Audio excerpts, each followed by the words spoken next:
प्रमाणे जेजू क्रिस्ताची शुभ वार्ता 10వ ಅಧ್ಯಾಯ 27ನೇ वाक्यतावनो 30ನೇ वाक्य.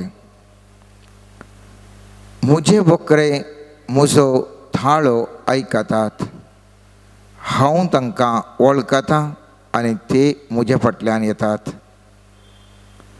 हांव तांकां सस्नीक जिवीत दितां आनी ते केदींच नाश जावचे नात.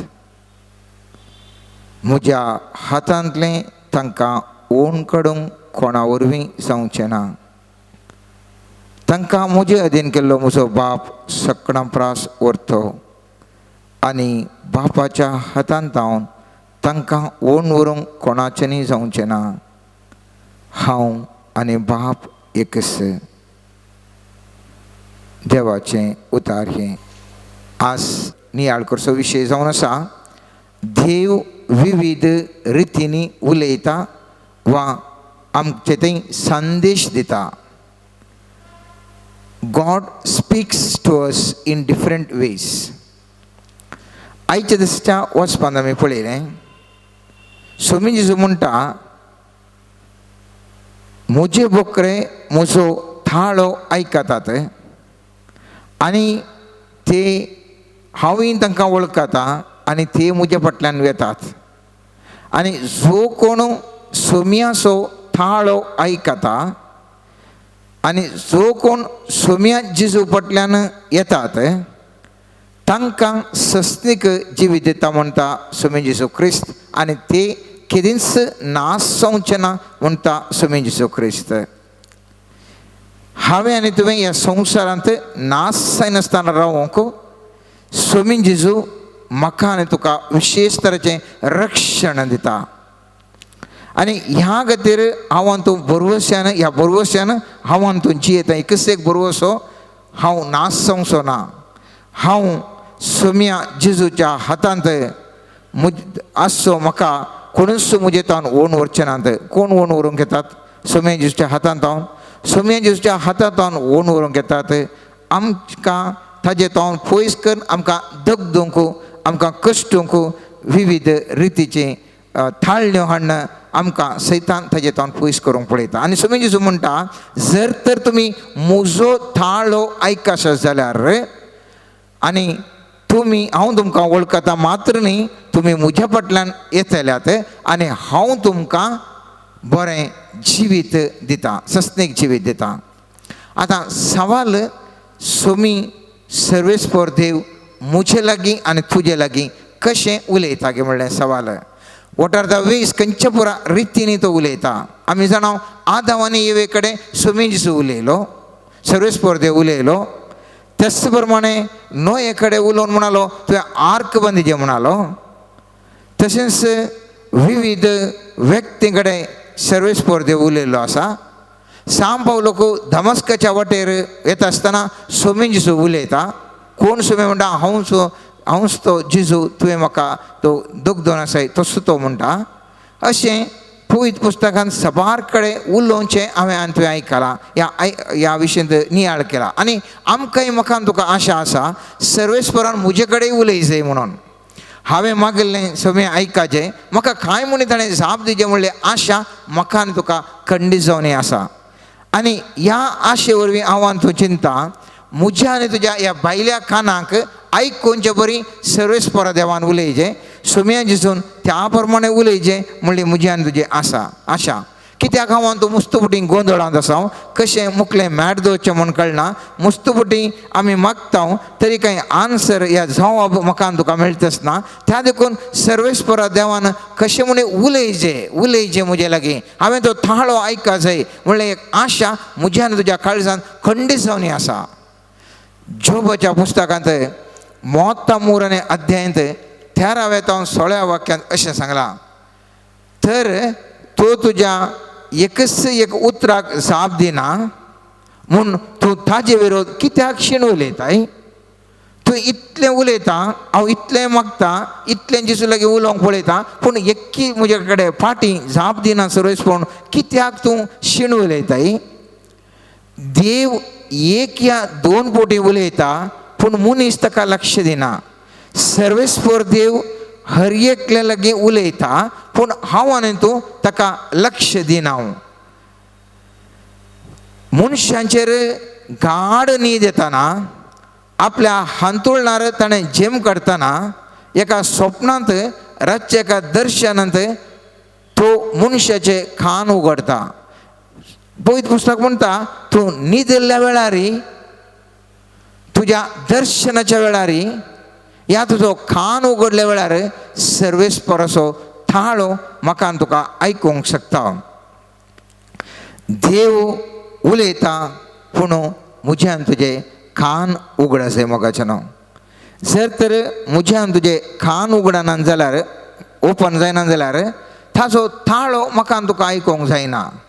पवित्र पुस्तकांत आमी पळयता जेरेमिया प्रवादीच्या 23ನೇ अध्यायान 18ನೇ वाक्य म्हणटा पूण सर्वेस्पराक पळोवंक आनी तेजें उतार आयकूंक ताज्या परिशदेन कोण उबो रावला. ताजें उतार परगट करूंक कोणें ताका कान दिला. पळय परत वाचता. सर्वेस्पराक पळोवंक आनी तेजें उतार आयकूंक ताज्या परिशदेन कोण उबो रावला. सर्वेस्पराच्या परिशदेन कोण तो उबो रावून आसा ताजें उतार आयकूंक. सर्गींच्या दळबरा मुखार कोण तो उबो रावून आसा.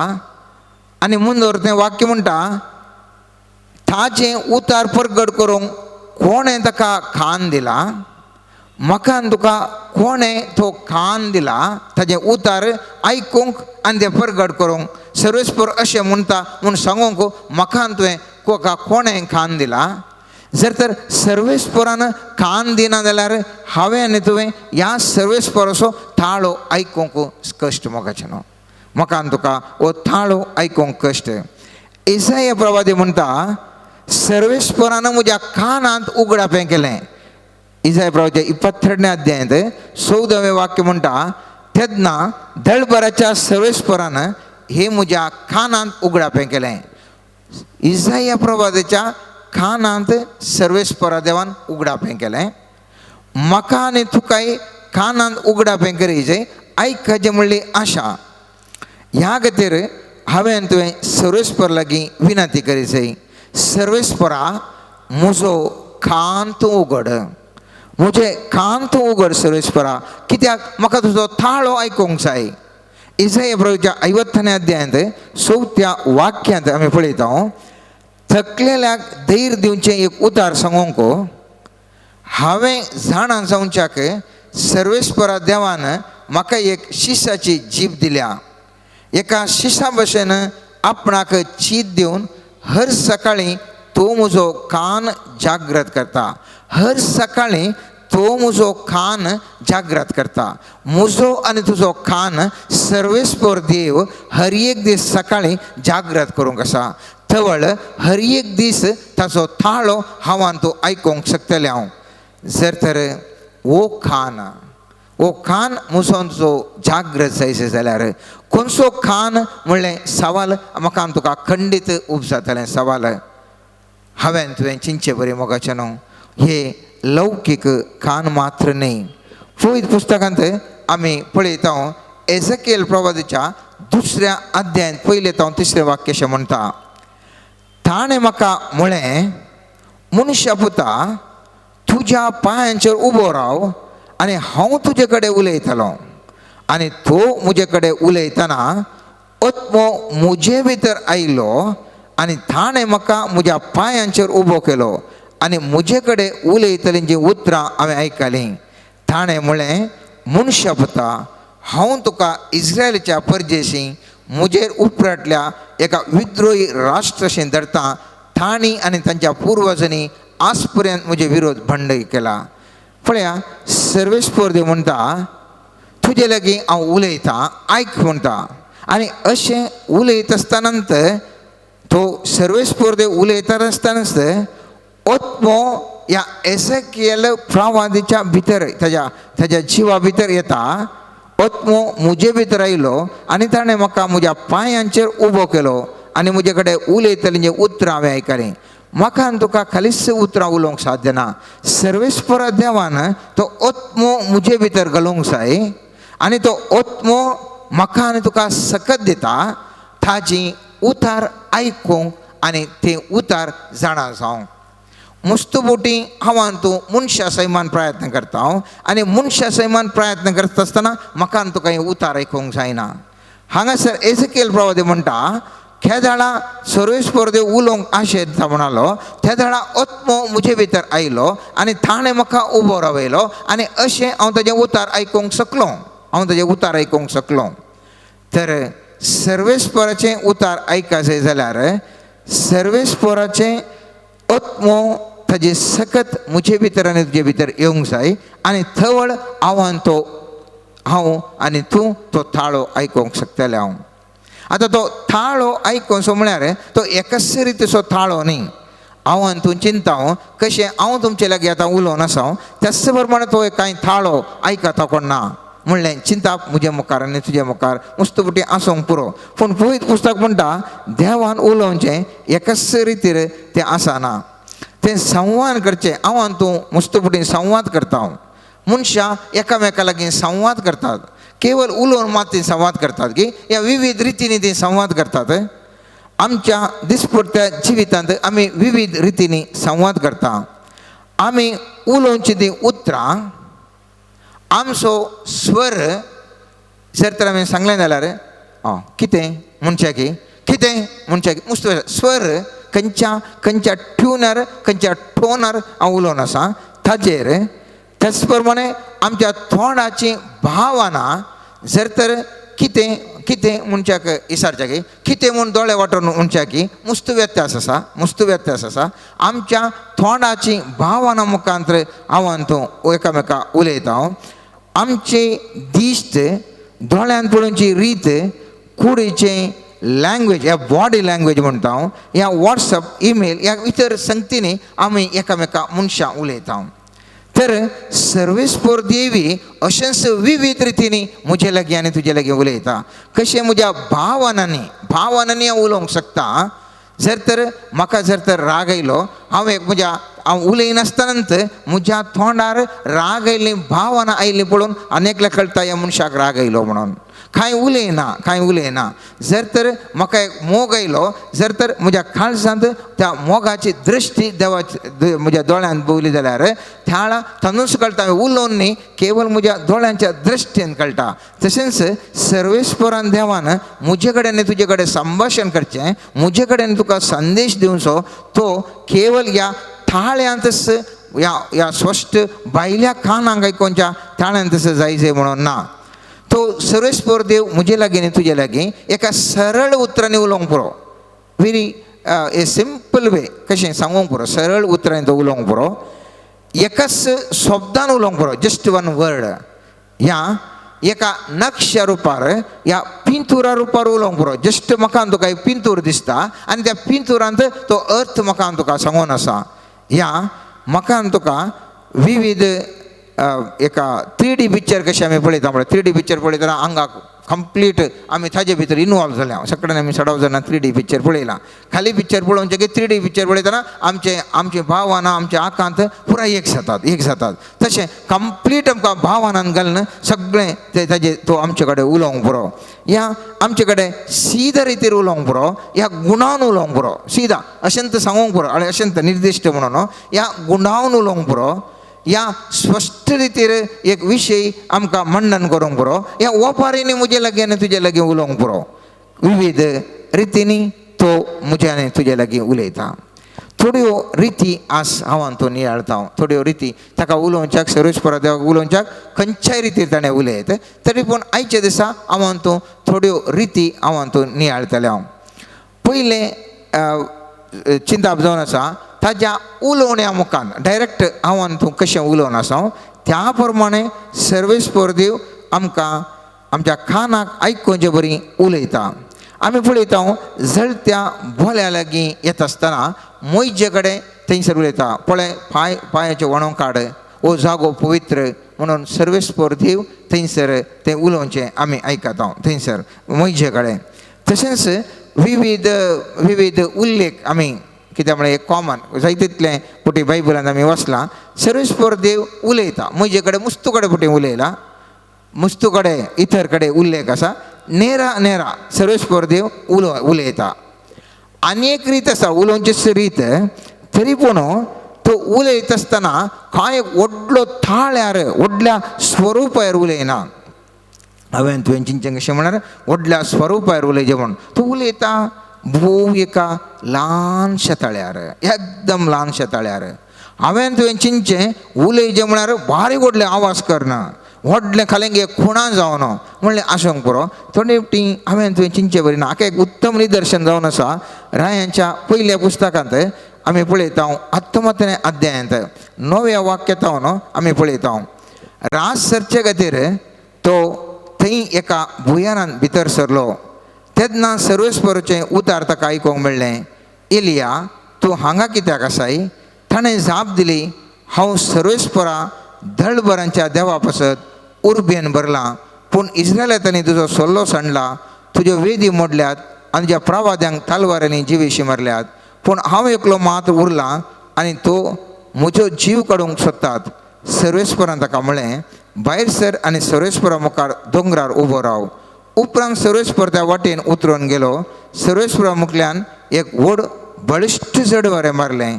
त्या वाऱ्यान दोंगर फुटयले आनी कडपांचो चुरो केलो, पूण सर्वेस्पर जड वाऱ्यान नातलो. जड वाऱ्या उपरांत भुंयकांप जाली, पूण सर्वेस्पर भुंयकांपेन नातलो. भुंयकांपे उपरांत उजो आयलो, पूण सर्वेस्पर उज्यान नातलो. उज्या उपरांत एक हळू ल्हान आवाज आयकलो. वो आयकतच ताणें दगल्यान आपलें तोंड दंपलें आनी भायर सरून तो भुंयारांत भितर सरचे कडेन रावलो. एका थाळ्यान ताका म्हळें, एलिया तूं हांगा कित्याक आसाय?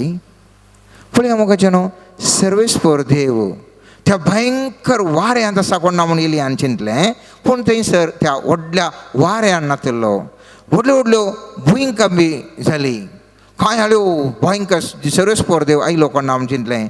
तातूंय सर्वेस्पर देव नातलो. उपरांत थंयसर उजो आयलो, बारीक व्हडलो उजो.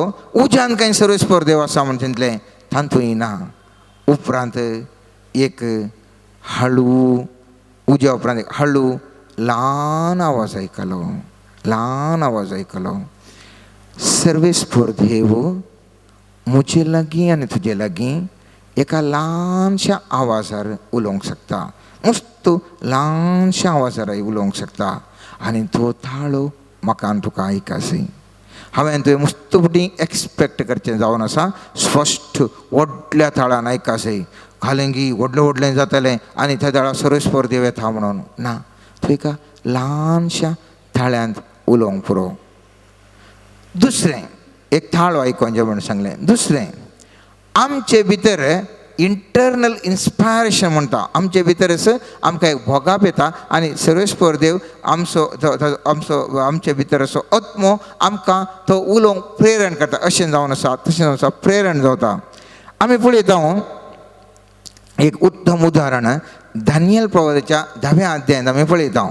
थंयसर आमी पळयलें तर पर्सियाच्या राया सिरुसाच्या राजवटकेच्या 3ऱ्या वर्सा बेल्तेशाझर नांवाच्या दानियेलाक एक उतार उगडापें जालें. कितें जालें? देवान सांगलें न्ही, देवान उतार सांगलें न्ही, एक उतार उगडापें जालें. It revealed. ओके, हें उतार सत आनी एका व्हड झुजा संबंदी तें सांगिल्लें. ताका तें समजलें, कित्याक एका दर्शनांत ताजो अर्थ ताका उगडापो जालो. उतार आयिल्लें दर्शनान न्ही, उतार आयिल्लें दर्शनान न्ही, उतार ताका आयिल्लें तें ताकाच उगडापें जाल्लें उतार. अर्थ दर्शनान मेळ्ळो, अर्थ दर्शनान मेळ्ळो. तें वाक्य म्हणटा मुंदरसून, त्या दिसांनी हांव दानियेल 3 हप्ते पर्यंत विळाप करूं नाशिल्लो. रुचीक कण हांवें खावंक ना, मांस वा दाखो सोरो आपडूंक ना. हे 3 हप्ते सोंपा पर्यंत हांवें म्हाका मागोवंक ना. पयल्या म्हयन्याच्या 26व्या दिसा हांव व्हडल्या न्हंयचे म्हणजे तिग्रीसाच्या तळेर उबो आशिल्लो. हांवें म्हजे दोळे उबारून पळयले तेन्ना एक मनीस म्हाका दिसलो. तो सण वस्त्रां न्हेसिल्लो आनी आपल्या कमराक ताणें भांगराचो फांटो बांदिल्लो.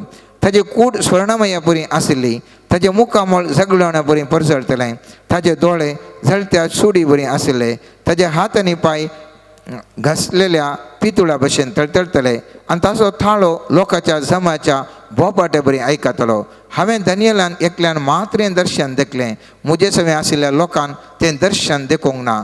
तरी पूण तांचेर तरतरे आयले आनी तीं धांवून वचून लिपोवन बसलीं. अशें तें व्हड दर्शन पळोवंक हांव एकलो मात्र उरलो. म्हजें बोळ विरलें आनी भियान म्हजें तोंड धवें जालें आनी म्हजें थंय सकत ना जाली. तेन्ना हांवें ताच्या उतराचो आवाज आयकलो आनी हांवें झिंट मारून धरणीर उमतोसो पडलो. ताका आयिल्लें उतार पयलें ताजें थंय इंटरनल प्रेरण जालें, पूण ताचो अर्थ कितें म्हणून ताका मागीर दर्शन आयलें. आनी दर्शन येता आसतना ताका मात्र तें दर्शन दिसलें. ताजे सांगात आसल्यांक एका रितीचें बोगाप जालें, पूण तांकां दर्शन दिसोंक ना आनी ते पुरो धांवले. दर्शन कोणाक दिसलें? हाका. पूण उलयल्लें दर्शनांत उलयलें मागीर. पूण पयलें ताका प्रेरण जावन ताका तें उतार लाभलें. तस प्रमाणे आमी जेरेमिया प्रवादीच्या पुस्तकांत पळयता. पयलें अध्याय 11 ते 13 वाक्य.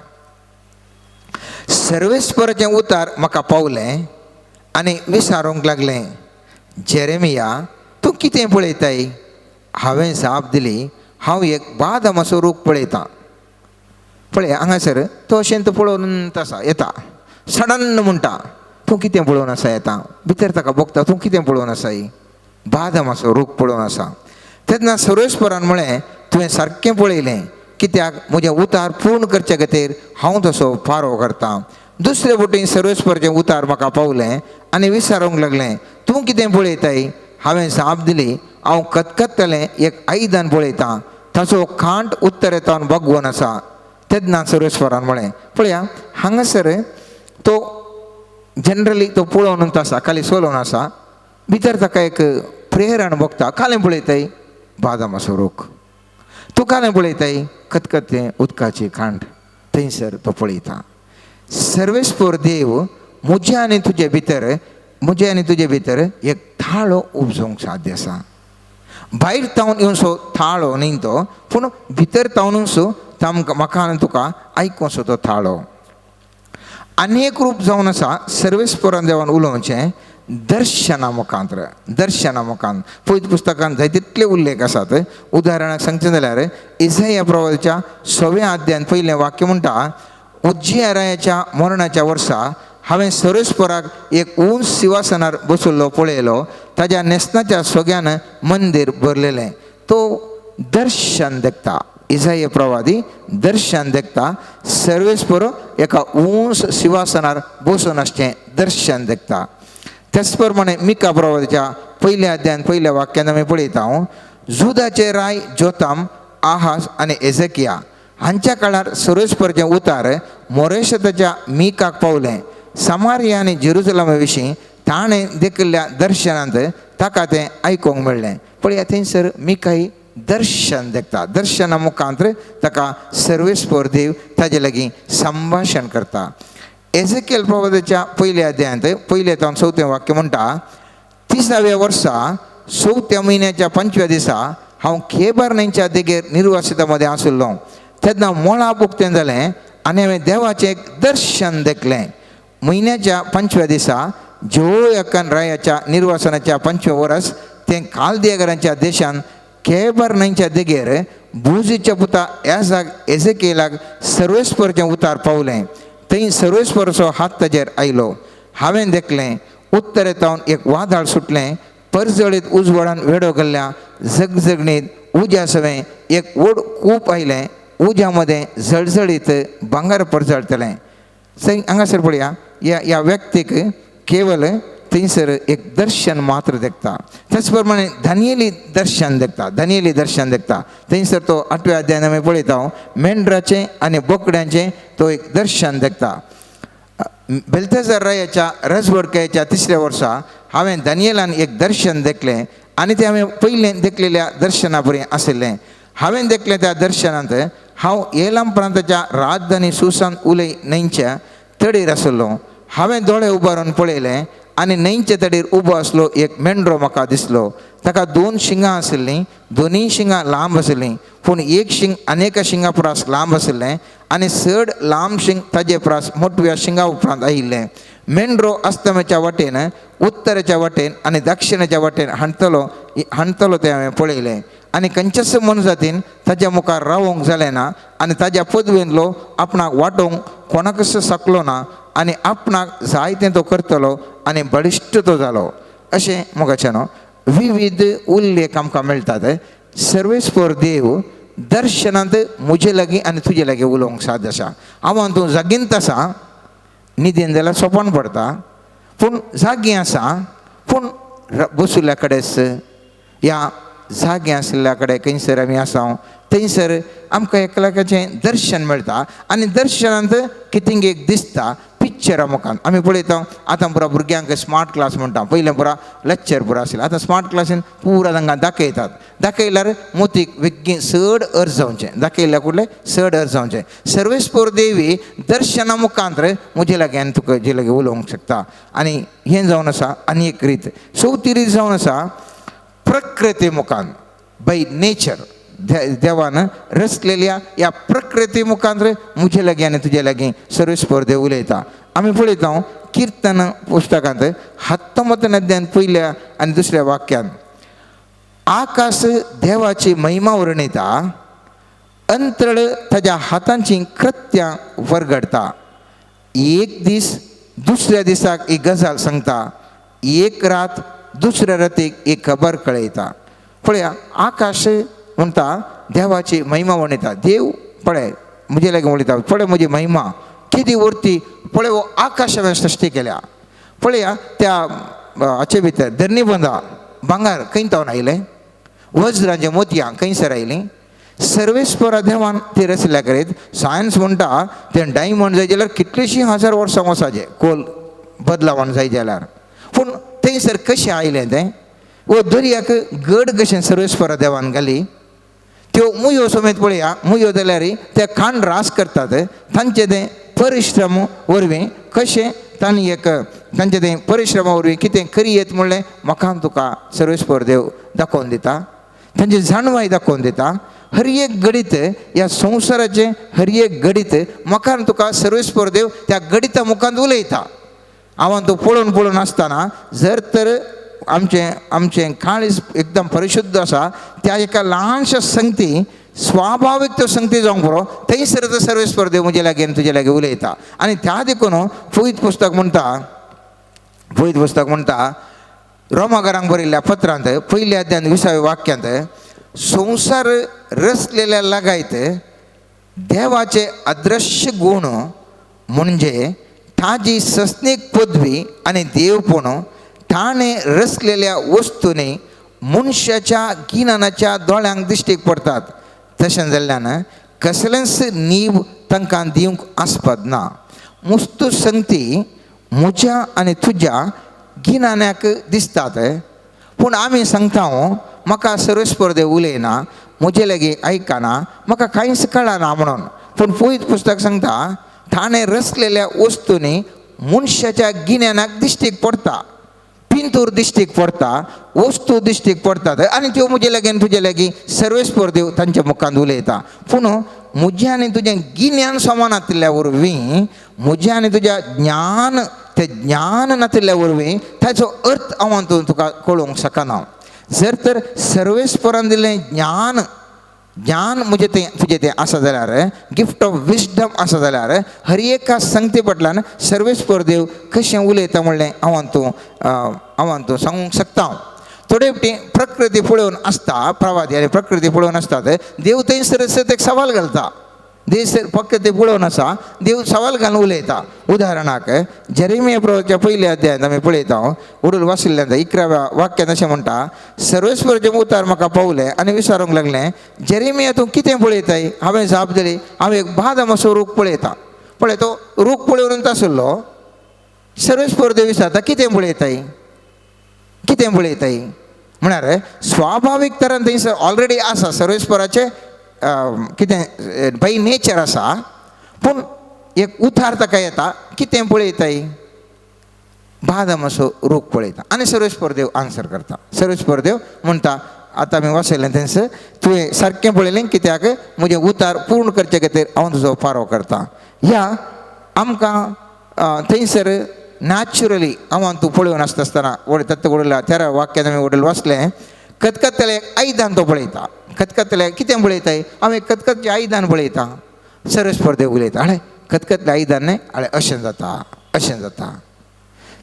तशें जाल्ल्यान म्हजे लागीं आनी तुजे लागीं सर्वेस्पर देव आसल्या संगती विशीं तो उलोवंक शकता. सो विशेष तरेन भायल्यान उलयचें म्हणून ना. हांवें तुवें एक्सपेक्ट करचें भायर तावन कांय उलयचें म्हणून भायर तावन जायचें म्हणना. आसल्या संगती मुखांतर सर्वेस्पर देव उलयता. सर्वेस्पर देव उलयता. आनी एक रीत जावन आसा सर्वेस्परान उलोवची पवित्र आत्म्याच्या मुखांतर. पवित्र आत्म्या मुखांतर सर्वेस्पर देव म्हजे लागीं आनी तुजे लागीं उलोवंक आशेता. पवित्र पुस्तक म्हणटा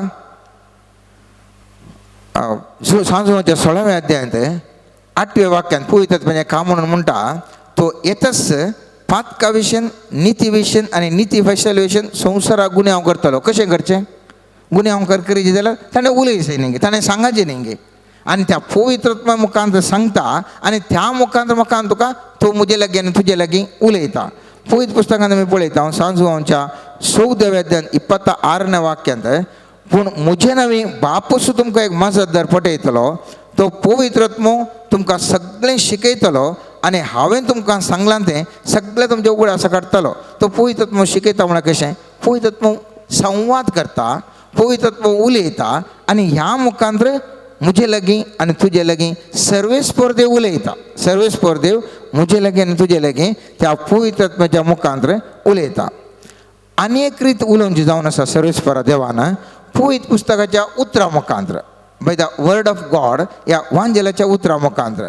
कित्याक तिमोथेकारांक बरयल्ल्या दुसऱ्या पत्रांत 3रो अध्याय 16वें वाक्य अशें म्हणटा देवाच्या प्रेरणा काल बरयल्लें सगळें पवित्र पुस्तक शिकोवन दिवंक सूख केल्ल्यांक बेश्टावंक वा सुखी तिदवंक बरे जिणेक तरबेती दिवंक उपकारता. हे परी देवाचो भक्त पुरतो प्रवीण जावन बऱ्या कामांक तरबेत जाता. म्हळ्यार ह्या पवित्र पुस्तकाची आसचीं तीं उतरां सूख तिदवंक बेश्टावंक बरे जिणे दिवंक तरबेतीक दिवंक उपकार करता. म्हळ्यार ह्या पवित्र पुस्तकाच्या उतरां मुखांतर म्हजे लागीं आनी तुजे लागीं सर्वेस्पर देव उलयता आनी हीं उतरां म्हाका आनी तुका करेक्ट करतात. हीं उतरां म्हाका आनी तुका करेक्ट करना समा वाटेक हाडटात. ह्या संदेश दितात ह्या समा करतात. थोडे फावटी आमी कावन्सिलिंगाक येता. कावन्सिलिंग गेल्ल्या कडेन थंय सांगतात आळे पवित्र पुस्तक अहल्या वांजेलाच्या अहल्या पुस्तकान अहले वाक्य तूं वाच आनी तुका ते आन्सर करतात. म्हाकाय म्हज्या जिवितांत मस्त पटीन जाला तुमकांय तुमच्या जिवितांत अनुभव जाला जावंक पुरो. पवित्र पुस्तकांत ऑलरेडी थंयसर देवाचें उतार आसा आनी त्या उतरांत एक वाक्य येता आनी तें वाक्य मुखांतर सर्वेस्पर देव म्हजे लागीं आनी तुजे लागीं उलयता आनी थंय जावन आसा संदेश म्हाका आनी तुका सर्वेस्पर देवान उलोवचो. अनेक रीत जावन आसा सर्वेस्पर देव उलोवंक सांगल्या मुस्त रिती आसात म्हणून मन जाती मुखांतर सर्वेस्पर देव उलोवंक साध्य आसा. वांजेला मुखांतर विविध प्रवाद्या मुखांत मात न्ही मन जाती मुखांतर सर्वेस्पर देव उलोवंक शकता. पवित्र पुस्तकांत आमी पळयता गणनाच्या 22व्या अध्यायांत 28वें वाक्यांत थंयसर बालामा कडेन गाडव उलयता. कशें उलयता तेन्ना सर्वेस्परान गाडवाचें तोंड उगडलें आनी त्या गाडवान म्हळें हांवें तुका कितें केलां तुवें म्हाका 3 पोटी कित्याक हे परी मार दिले. बालामान गाडवाक जाप दिली तूं म्हाका खेळयताय देखून म्हज्या हातांत एक तलवार आसली तर हांव तुका आतांच जिवेशी मरतो. पूण गाडवान बालामाक म्हळें हांव तुजेंच गाडू न्ही तुज्या तरणाटपणांत तुवें म्हजें सवारी करूंक नाय आनी ह्या सगळ्या काळार तुजी सेवा करूंक हांव चुकलां. ताणें जाप दिली ना. तेन्ना सर्वेस्परान बालामाचे दोळे उक्ते केले. पोत्यांतली भायर काडली तलवार हातीन घेवन देवाचो दूत रस्त्यार उबो रावलो ताणें पळयलो आनी तो धरणीर स्वाश्टांग सरपडलो. पळया एका मन जाती मुखांतर सर्वेस्पर देव उलयता आनी त्या वेळार त्या बाला म्हणलो तो व्हडलो देवाचो एक भक्त आनी तो एक देवाचें उतार प्रगट करचो तसलो व्यक्तीक त्या व्यक्ती लागीं उलयना एका गाडवा लागीं उलयता गाडवाच्या मुखांत उलयता ताका सांगता ताजे उपरांत अशे दोळे उक्ते जातात आनी तो पळोवंक शकता इतलेंच न्ही आसता जिविताच्या विविध गणिता मुखांत सर्वेस्पर्धे उलोवंक शकता जिविताच्या विविध गणिता मुखांत सर्वेस्पर्धे उलोवंक शकता इसाय प्रभूच्या 8व्या अध्यायान आमी पळयता सर्वेस्परान म्हाका म्हळें एक व्हड फळी घे आनी तिजेर एक सामान्य लिखणेन अशें बरय एक ऑर्डिनरी पेन्नान जावं कितें लिखणी कितें आसा तातूंत अशें बरय मायर शालाल आश बस हांवें ह्या जाग उरिया आनी जेबे रेकियाचो पूत जकारिया ह्या विश्वासी साक्षांक घेतलें उपरांत हांव प्रावादिणी लागीं गेलो ती गर्भेस जाली आनी तिणें एका पुताक जल्म दिलो तेन्ना सर्वेस्परान म्हाका म्हळें ताका माहेर शालाल हस बस म्हूण नांव दवर कित्याक ह्या भुरग्यान बापा आनी मा म्हूण उलो करूंक शिकचे आदी दमास्काची संपत्ती आनी समार्याची लूट आसिरेसोराय उरून वेतलो पळय हांगासर कांय मोडलें करून सर्वेस्परा देवान सांगोना सर्वेस्परा देवान सांगलें एक लिखणी काड बरय ओस त्या व्यक्ती लागीं काजार आसा तुका एक भुरगो जाता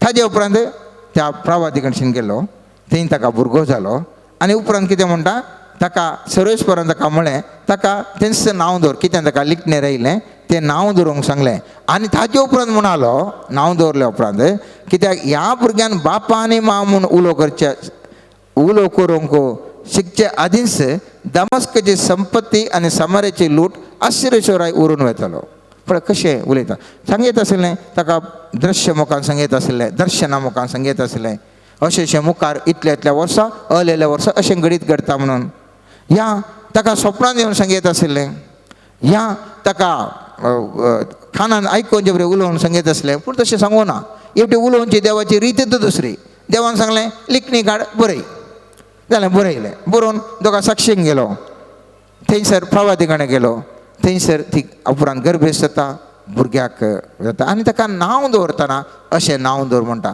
आनी एक विभिन्न रितीर सर्वेस्पर्धे उलयलो आनी सांगूंक लागलो कितें ताणें सांगूंक आसा ती रीतच ती विभिन्न जावन आसली प्रवादी मुखांत सर्वेस्पर्धे उलयता प्रवादी मुखांत प्रोफेसी म्हणटा गिफ्ट ऑफ प्रोफेसी आज पवित्र आत्म्याची देणी मुस्त जाणांक सर्वेस्परा देवान दिल्यांत आनी ताजे देणे भितर व्हडलें देणें जावन आसा एक प्रावादपणाचें देणें आनी सांकोरीन घरांक बरयल्ल्या पयल्या पत्रांत 14व्या वेदांत 3रे वाक्य म्हणटा पूण प्रवाद करून उलयता तो मनशा लागीं उलयता तो तांकां बोधन उत्तेजन आनी बुजवण दिता सर्वेस्पर देव ह्या प्रवादी मुखांत उलयता म्हाकान तुका उत्तेजन दिता म्हाकान तुका बोधन करता म्हाकान तुका बुजवण दिता इतलेंच न्ही आसतना सर्वेस्पर देव दिश्टीक पडूनय म्हाकान तुजे लागीं उलोवंक शकता दिश्टीक मुखार दिश्टीक पडटा आनी उलयता हें आमी विविध रितीन सांगचें दिश्टीक पडून उलयता आमी पळयता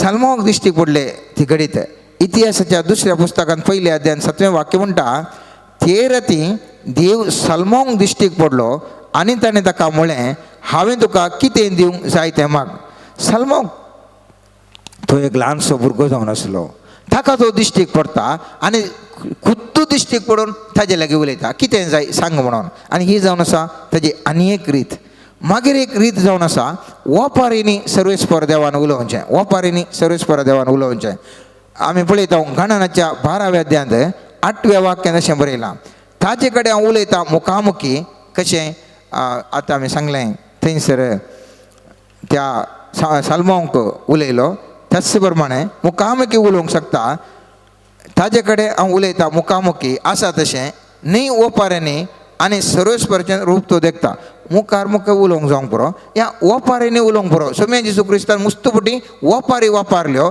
आमच्या लोकांक साद्यो ओपारी सांगून ओपारी मुखांत सर्वेस्पर देवान उलयलो ओपारी मुखांत सर्वेस्पर देव उलयता आनी सोम्या जेजू उलयता ह्या देव उलयता विविध रितीन तो उलोवंक शकता मागीर एक रीत जावन आसा स्वप्ना मुखांत उलोवचें मुस्तपुटी आमकां स्वप्नां पडटात पूण आमकां अर्थ गुत्त आसना विशय तितलीच आमकां स्वप्नां गेलें पडटात जावंक पुरो देवान तांदूळ सांगूंक आसा जावंक पुरो पूण आमकां गुत्तो ना. आमी पळयता पळयत पुस्तकांत एक सामान्य व्यक्ती प्रवादिनी जाल्ल्यांक मस्त पटी स्वप्नां पडटात.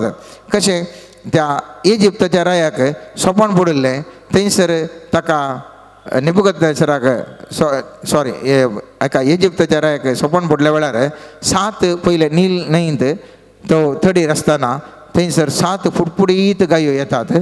उपरांत 7 बागड्यो गायो तो पळयता आनी 7 बागड्यो गायो ह्या 7 फुटफुटीत गायांक गिळून सोडटा.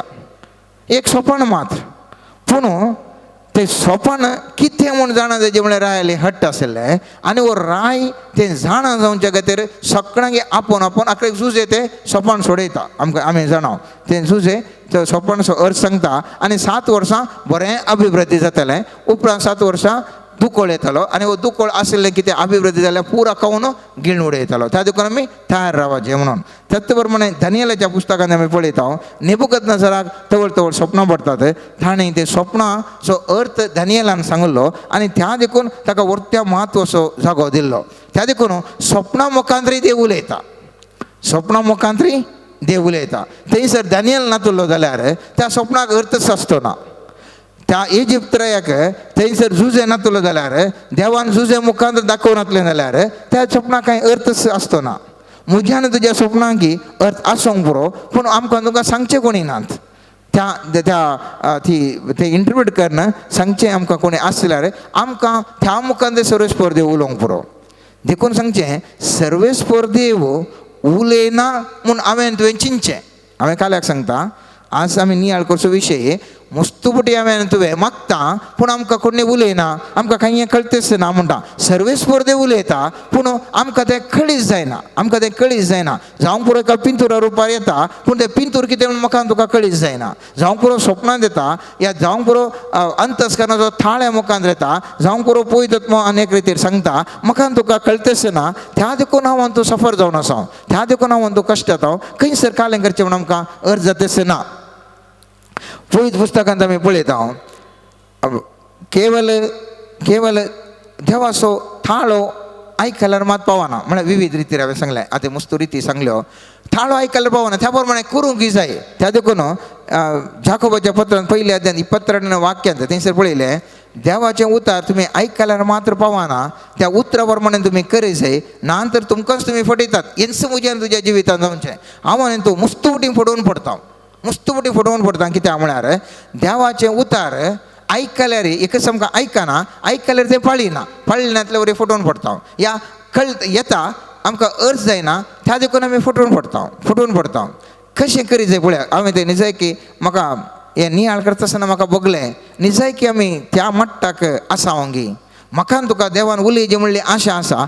थोडे फावटी निज देव उलयल्यार तें आमकां करूंक आमकां तितली एक मॉरल करेज या आमचें तें सकत आसा गे म्हणलें. त्या ओझेया प्रवादीचें पळयात हांव चिंतलो हेशें कितले ताजे लागीं त्या एका प्रवादाचे लागीं सकत आसा जाय. ते एक पळया ओझेया प्रवादीच्या 2 आणि 5 वाक्यांत सर्वेस्परान ओझेया उद्देशें उलोवंक अशी सुरवात केली. सर्वेस्परान ओझेयाक म्हळें वच एका वेश्ये लागीं लग्न जा आनी एका वेश्ये उद्देशें भुरगीं करून घे कित्याक देश सर्वेस्पराक सांडून वेश्येचार करून आसा.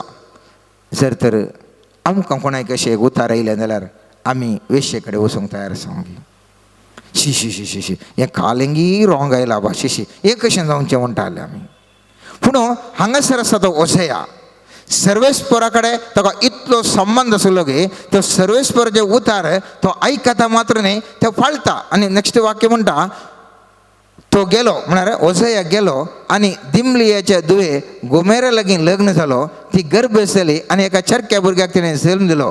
तेन्ना सर्वेस्परान ओझेयाक म्हळें ताका जेज्रेयल म्हूण नांव दवर कित्याक आनीक थोड्याच काळान जेज्रेयलांत वारयल्ल्या रक्ता खातीर हांव जेवच्या घराण्याक शिक्षा लायतलो आनी इस्रायलाच्या घराण्याच्या राजाचो अंत करतलो.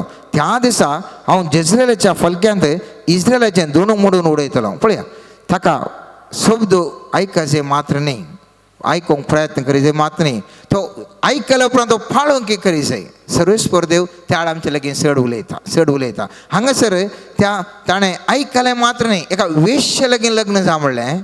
तो निजायक वचून जाता ताजे ते दैवीक सकतपळ येता व्यक्तीचे जाता ताका भुरगें जाता अशेंत नांव दवरता आनी ताका उपरांत कितें घडाचें सर्वेस्पर देव उलयता सर्वेस्पर देव मुझे लागीं आनी तुजे लागीं मोगाच्या भावा आनी भयणी उलोवंक आशेता मुझे लागीं तुजे लागीं सर्वेस्पर देव उलोवंक आशेता 100% सर्वेस्पर देव मुझे लागीं आनी तुजे लागीं उलोवंक आशेता हो जावन आसा वेळ सर्वेस्पर देव म्हाका आनी तुका पवित्रात्म्या सक्तेन भरलेलो वेळ पवित्रात्मो मुजेर आनी तुजेर देवून विविध रितींनी तूं म्हाका तुका शिकोवंक शकता धर्मदूताच्या कृत्यांत 2 अध्यायांत 16 आनी 17 वाक्यांत त्या योएल प्रवादाची उतरांत कोट करून सांगतात पूण हें योएल प्रवाद्या मुखांतर देवान सांगून दिल्लें बरें घडलां ताणें म्हळें आनी निमाणे दिसांनी हें हांव करतलो म्हणटा देव सगळ्या मनशा कुळाचे हांव म्हजो प्रेरकत्व धाडटलो आनी तुमचे पूत आनी धुवो प्रवाद करतलीं तुमची तरणाटीं दर्शनां देखतलीं आनी तुमच्या म्हाताऱ्यांकी स्वप्नां पडटलीं प्रेरकत्व तो म्हजे थंय आनी तुजे थंय बाप्तिस्माच्या रुपार पवित्रात्म्याक हांवें तुवें स्विकार केला ह्या सक्तेद्वारे हांव आनी तूं सर्वेस्पराचें दर्शन देखूंक शकता सर्वेस्पराचें उतार कितें सांगूंक आशेता स्वप्नांत हांव तूं पळोवंक शकता सर्वेस्पराचें उतार म्हज्या आनी तुज्या भितर अंतस्करणाचो थाळो जावन उलोवंक शकता सर्वेस्पराच्या पवित्रत्वाचें देणें जावन आसचें प्रवादाच्या देण्यांनी हांव तूं बरोवंक शकता आनी त्या खातीर आयच्या समाजान इवन आक्रिस्तंभवी मुस्तुबोटी पवित्रत्वाच्या देण्या फळांनी भरलेलें आमच्याच समाजांत आमच्याच ह्या गांवांत आमी पळयल्लें आसा सारक्या रितीन सांगतात सर्वेस्पर देव म्हजे लागीं आनी तुजे लागीं खंडीत जावन उलयता पूण अडकळ आसा अडकळ कितें अडकळ जावंक पुरो म्हजे वेळी तुजी एक रॉंग एटिट्यूड म्हळ्यार आमचे चिंची रीत समाना आमची साल समकण समाना आमी ह्या संवसाराच्या बैल्या रितीक इतले एडजस्ट जावन गेले आंगी आतां आमकां सारक्या रितीन चिंतूंक वचूं जायना हो संवसार इतले आमकां फटयता गी हर एक दीस म्हज्या आनी तुज्या काळजांत फटीस भरल्यात म्हज्या आनी तुज्या मुतींत आनी काळजांत फुटी भरल्यात कित्याक म्हळ्यार संवसार त्या रुपार फुटी भरता आनी काळजांत ते मोतीन फटीस भरल्यात देव जावन आसा जेजू जावन आसा सत वाट आनी जिवीत जेजू म्हज्या आनी तुज्या काळजांत आसच्या बदलाक म्हज्या आनी तुज्या जिवितांत ह्या संवसाराचें फुडकीरपण ह्या संवसाराचें मायेपण भरून गेलां आनी त्या देखून ह्या आमी फुडकीरपणांत हांव तूं जिवन आसा आनी त्या देखून अडखळ जावन रावल्या ती आत्मीक दिश्ट म्हाका तुका दिसता आसतना कित्याक म्हजें आनी तुजें चिंताप मेळ्ळें जालां बोगणां मेळ्ळीं जाल्यात हांवें तुवें चिंची शैलीच चेंज जाल्या एटिट्यूड समाना आनी एक अडकळ जावन आसा आमी प्रतिरोध दाखयता रिसेंटमेंट दाखयता मुस्तुबुटी ते मागणें म्हणूंकूच आमकां जायना मागण्यान कॉन्सन्ट्रेशन करूंकूच जायना मागणें म्हणचें म्हळ्यार तो एक बरी हल्क मनीस म्हणलें त्या समाजांत 4 जाणांचें चिंताप कोणी एक बायबल खाण गेलो जाल्यार कोणी इल्लो मागोवंक गेल्यार ताका खालेंगी जालां म्हणल्यार बरें एक वर्त दिश्ट पळयतात आनी त्या देखून आमकांय भोगता कित्याक आमकां अशें बरें जायचें आमी उरल्या बरींत करता म्हणून आमीच विविध रितींनी प्रतिरोध दाखयता सर्वेस्परान थाळो आयकनातल्या बरी ताजो थाळो आयकनातल्या बरी आमीच प्रतिरोध दाखयता जावंक पुरो सर्वेस्पर म्हजे कडेन तुजे कडेन उलोवंक अशें येता पूण सगळो वेळ हांव तूं वॉट्सॅपार ईमेलार ह्या उरिल्ल्या कडेन उलोवन ह्या धारावाहीर ह्या पिक्चरार ह्या उरिल्ल्या संगतींनी हांव तूं इतलें आसावंगी ताका उलोवंक अवकाश आसना अडकळ आमी मारता अडकळ टोटली ब्लॉकेड करना सावन म्हज्या आनी तुजी ह्या रितीची रिसेंटमेंट आतां आमी भायर येसय मोगाच्या न्हू जावं करो आनी एक अडकळ हांव तूं पातका सैमान जिवन आसा मुस्त पातका आमी अनकन्फेस्ड सिन्स म्हळ्यार आमी बक्षाण्याक वचनासतना कुमसार जायनासतना भितर दवरलीं पातकां आसात ती पातकां हांवान तूं वळखोन काळजांत हांव रोडोवन हांवें तुवें ती धुल्ल्या करीत म्हाका तुका ती नितळ काय ना नितळ चिंतया हो ग्लास म्हाका म्हज्या ह्या दोळ्यांक दिसना जर तर हो ग्लास केल्यार म्हाका सारके रितीर दिसता पूण एक ग्लास लेन्सत जर तर हातूं धाट मेळ्ळें आसा जाल्यार म्हाका दिसूंक साध्य दिसना आत्मीक दिश्टी तशीच आत्मीक दिश्ट दिन पळयत जाल्यार आत्मीक कानांनी आयकत जाल्यार म्हणजे आत्मीक तें क्लॅरिटी आसा जर तर तें क्लीन ना जाल्यार म्हाका तुका आयकूंक शकना पळोवंक शकना आनी त्या खातीर सर्वेस्पराचो ताळो ताजें संवाद हांवान तूं पारखूंक शकना ताका स्पंदन करूंक शकना तर सर्वेस्पराची मजत आयच्या दिसा हांवान तूं मागया सर्वेस्परा लागीं म्हणया सर्वेस्परा हो करिस्माच्या काळार म्हजी आशा जावन आसा तुका आयकूंक तुका पळोवंक म्हाका आशा आसा म्हज्यो अडकळी आसात हांव जाणा मनशा सैमान हांव एक पातकी मनशा सैमान ह्या संवसारांत जियेत आसतना हर एक रितीचें माया जाला म्हाका अडखळान येता केवळ पातका वरवीं मात्र न्ही म्हजें चिंताप म्हजें बोगणां म्हजें कितें हांव करनासा एटिट्यूड मस्तू चेंज जावंक आसा ह्या करिस्माच्या काळार सर्वेस्परा देवा म्हाका तुजी कृपा दी तुजो ताळो आयकूंक म्हाका कृपा दी तुजें दर्शन देखूंक म्हाका कृपा दी तूं कितें सांगताय तें आयकूंक तें करूंक म्हाका तुजी कृपा दी आनी त्या दाळा